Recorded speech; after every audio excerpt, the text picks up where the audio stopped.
Welcome back, everyone. Today, I just wanted to share my thoughts and opinions a week after the Garbs and Penances update, just like I do with every patch. So I'll be going over all the good and bad things that came with it, and I have some updates to my tier list too. I'm also planning an event live stream next week with AI controlling the story again, so make sure you join the Discord to keep up to date with everything that I'm doing, including when I'm going to be live streaming. And all the clips in this video are from streams over the past week where I just ran a bunch of ridiculous things on Damnation. So for now, I'm going to light this off with the good parts about the Garbs and Penances update. And even though it wasn't the content patch we needed, it was interesting in a couple of different ways, and a lot of people are having fun just grinding their new skins, and it's turned into more of a completionist thing than anything else. And it was just overall a really good addition, and I have no complaints other than we need to bring Slender Ogren back. And in a lot of games, bugs become features, and the new shirtless is the feature that we needed. So hopefully they end up caving and make this a thing all the time. And there was codes that a lot of people missed out on to add a small hammer to your big hammer, and mine hasn't been applied to my account yet. I don't really know why, but you can also get a cool hammer wrapped helmet. So the code was WarhammerFest, and it's active until May 18th. And of course, the link to redeem it is already in the description for you. Just make sure you share it around so nobody misses out on it. But there was quite a few bad things about this update because it was rushed out for no reason. So first of all, a lot of people's performance was tanked, including mine. Like the clip I showed other day, I'll run it in the background again.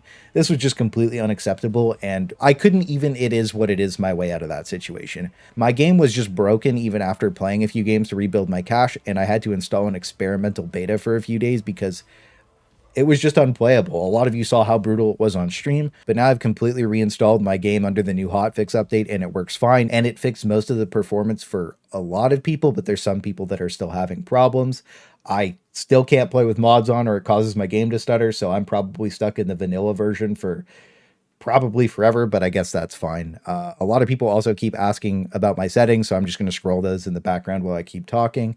I just think that this was a completely avoidable mess that they didn't need under their belt. Then there was also a change to make patrols have more melee mobs spawning, meaning we were going to have more melee encounters, but that just turned into more ranged patrols, and I figured something like this was going to happen, and that's why I said we'll wait and see in the last patch video. And they also reverted the getting shot in melee thing. It's more common now than it was before, and seriously needs to be fixed if there's going to be twice as many shooty boys on the map.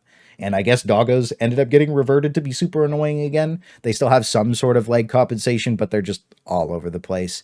And trappy boys are shooting nets through walls more than ever, stopping insane clutches and making me mauled. So we'll have to wait and see if those things get fixed in the big content update at the end of the month, but I don't have high hopes for a lot of this stuff. I would absolutely love to be blown away, but for now I'm just going to blow you away with my tier list updates. And before the top players from 10-man Discord servers like some sort of Call of Duty game battles, my friends better cope happens again.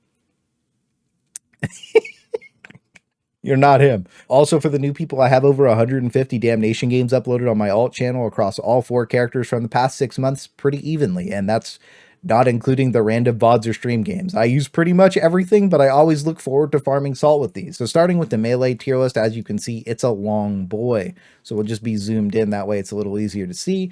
And we'll be starting with the Thunderhammer. It's now scaling its thrust at 50% per stack at tier 4, can just one-shot every monstrosity. I saw this thread on the forums, and well, at least the Thunderhammer is lore accurate now. So it was already in the S tier, and now it's probably just S plus for fun, because it could just one-shot pretty much everything in the game and only needs one blessing to be good.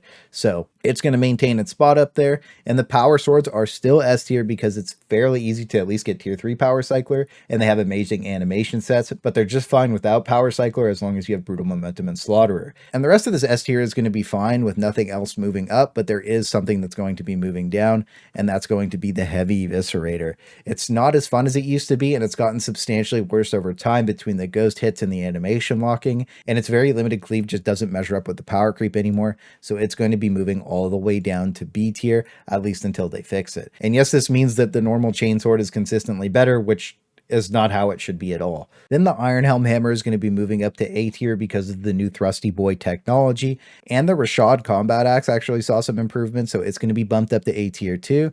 And the rest of the stuff is pretty much going to stay the same, but if you missed the OG Melee tier list, it explains why a lot of things are placed where they are in depth, and it's linked in the description. But just a quick summary is how fluid a weapon is with its combos, how hard it scales, and is heavily weighted on my personal preference of animation sets. So now we're going to move on to the range tier list, starting with the plasma gun, because it used to be down horrendous during the last update, but now the plasma gun is buffed and it's one of the most fun weapons you can even bring to the table right now, and it doesn't have weird hangups on its shots anymore. It just obliterates everything, and the ticking damage from venting now hits toughness. So the plasma gun is back to S tier. It's absolutely one of the big boys now, and it cooks harder than the flamethrower, so we're just going to meme it out and put it over top of it for now. But the flamethrower is still S tier. I'll move it over to the side in a second. And going forward, what handles the best and is fun to use is going to have more weight in the tier list, because I've just played too many games to care about using iron sights to snipe heads without a Vel ult up. And I know the Headhunter Andes are going to be mad at me again, but that's nothing new. So these weapons might do really good damage, but they aren't fun to use, and we have to gaslight Fat Shark into giving us some sort of scope, like a red dot, a hollow, even a 2x. I don't know, but at this point, let's just say they're bad until they get sights on them, because they're basically unusable on the Psyker and Zealot, at least if you want to keep your sanity. So the Vrax Mark III is going to be dropping down to B tier. Actually, we could slide him in right over here. Boom. I still think this is an A tier weapon on vet. I think all of the Headhunter autoguns are okay on the veteran, but I just tried using them on the Psyker and the Zealot, and they're just the least amount of fun you can probably have right now. So the V6D is also going to be dropping down to B tier as well. It's still okay, but the Infernus nerf was just a bit of an L for it. And the Agrippina Mark I infantry autoguns also dropping down to B tier. Even though it does have the amazing weak point damage, the Columnus is just better in more situations because it can hip fire and EDS instead of being locked into one thing. Then the Mark III Hellbore Lasgun's also dropping down to B tier because I've just had it with its iron sight. And then the Agrippina shotgun, there it is. This bad boy is moving up to the A tier because of some hidden technology we unlocked on the live stream. If you know, you know. And there's also 2 new tier lists from Chat's event live stream where they voted on all the weapons and used their combined knowledge as a group and probably did their absolute best. So Chat's snackable, totally objective egg Giga Chad, non-emotional sanus factual Darktide melee tier list is very clearly accurate without any issues whatsoever and has tens of thousands of hours gameplay behind their choices. And Chat's Emperor approved Shark Darktide ranged chaos feat tier list, totally not pay to win, is probably even better than my tier list and definitely less cringe. So thank you everyone who showed up for the live streams. They were a ton of fun. I'll be doing more of these interactive chat events later. And again, if you want to watch it, it's linked in the description for you. And if you want to participate in the future, I announce all this stuff in Discord for the days that I'm planning it. But my overall opinion about this update is that it was really bad outside of the skins. The performance issues alone just annoyed people and brought back December vibes, and it's not something that L-Shark can afford to keep doing. And people that played Vermintide for ages told me this was just a normal occurrence with their updates to have bad performance, which is just more sad than anything, but at least it opened up the opportunity to see how much fun some people are having grinding skins. So it just makes sense to let us grind attachments with penances. Like I mentioned before, it would add some extra level of replayability that would feel rewarding, because crafting best in slot weapons never really mattered in the first place, but they kind of pushed it as the important thing to do. But so many people want unlocked blessings that it would be pretty huge to have that. It wouldn't actually retain them without some substance, but it would make people feel better at least. So the next update really needs that extra X factor to drive it home, because we're only going to be getting one map with it. And I really think procedural generation is the only way for them to fix replayability at the pace they're able to release stuff.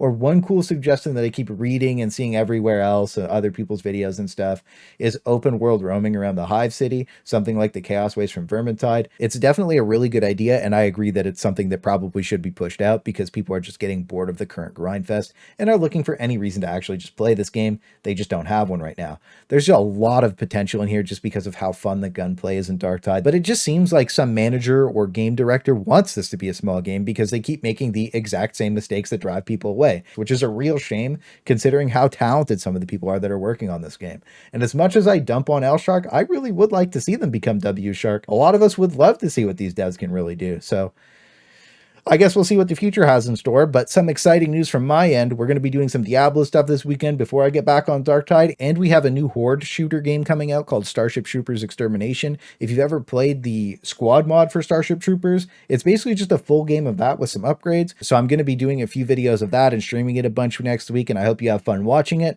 Also, think about becoming a channel member. It really helps me out, and let me know what you think Darktide truly needs to become what you want it to be, and if you'll be playing Diablo 4 or Starship Troopers. I always love reading everyone's thoughts and plans, but that's going to be all for now, and I hope you have a... Oh no, Doc Johnson! No way! You have passed with flying colors, brother. You are now officially part of the Ogren squad that can fly.